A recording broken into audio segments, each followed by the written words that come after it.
as a shareholder, we don't want to see him meddling, wearing cheese things on his head in Wisconsin. It's not the right look. It's not like, we want an adult in the room to run this, right? It looks like something out of fifth grade. And some of it's comical, and I do laugh. But again, most investors would like to have an adult in the room, and that's what's missing with Tesla.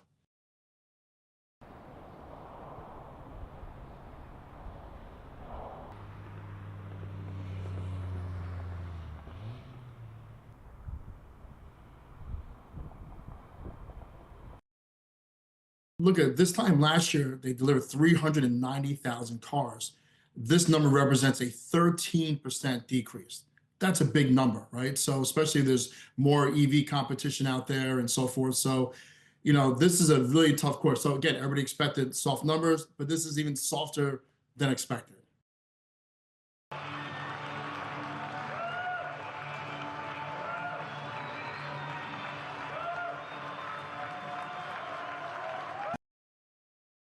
I guess we call disastrous numbers.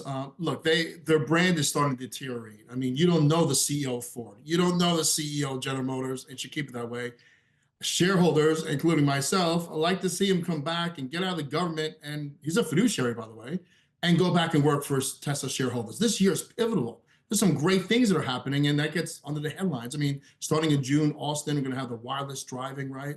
Later this year, robotics. There's some great things up on the whiteboard, so to speak, of things to come. Instead, the headlines are this nonstop. He's alienated about half of the would-be buyers of cars, and that's not what you want to do. So maybe over time, but again, you see some areas like in Europe that the numbers are even softer than here in the U.S. So he's got some fixing to do, and our recommendation would be co-CEO or come back. Come on, come back to shareholders and get the work done here.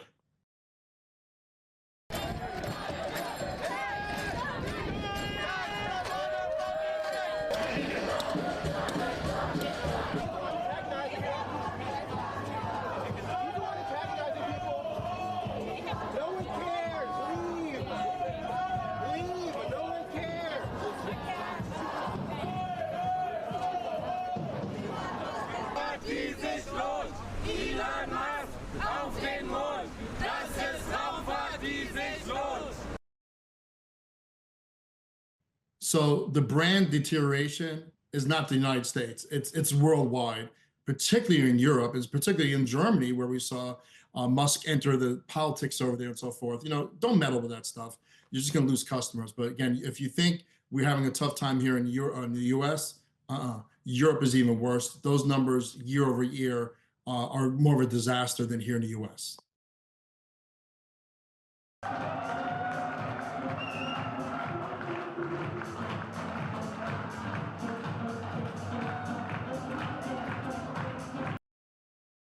Shareholders want his little love. Come on now, Elon Musk, you know what to do here. Show a little love. Come back home a little bit, come back for a couple of weeks, do a little sabbatical, and get this thing lifted.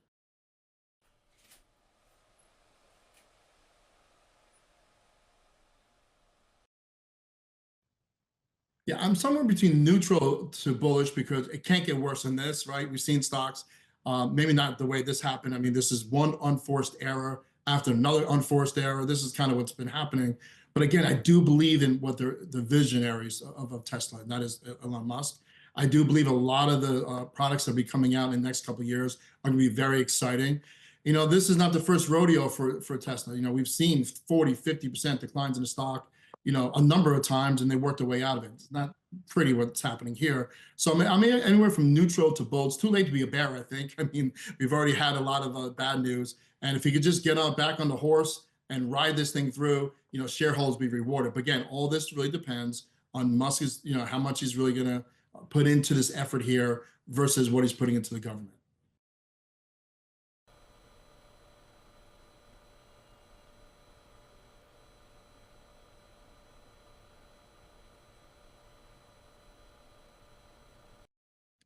I think Musk has to have an end game to this government. This is a car company, it'd be uninvestable. But because they have intellectual property, this is a technology company, they're collecting data, right?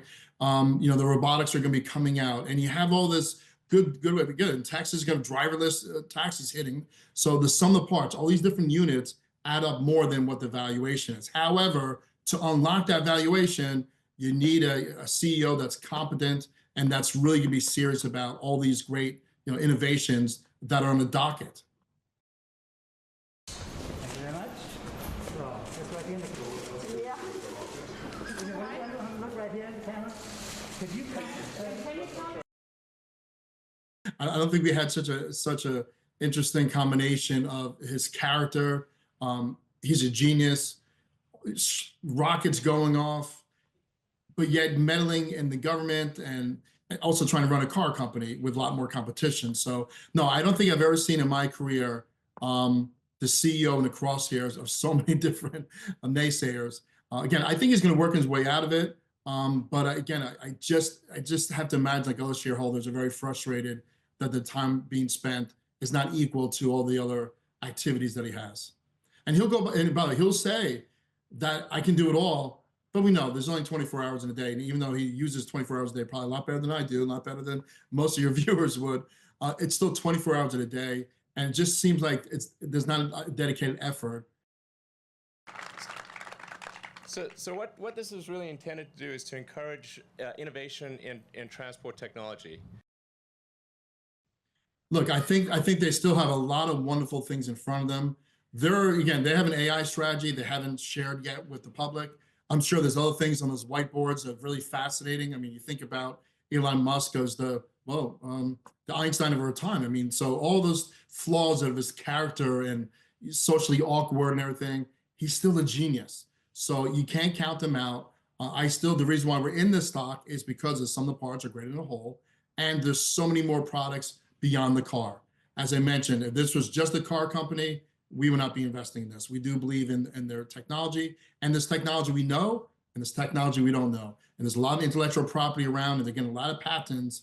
They're going to make a very interesting AI splash, I'm sure, when they're ready to do that.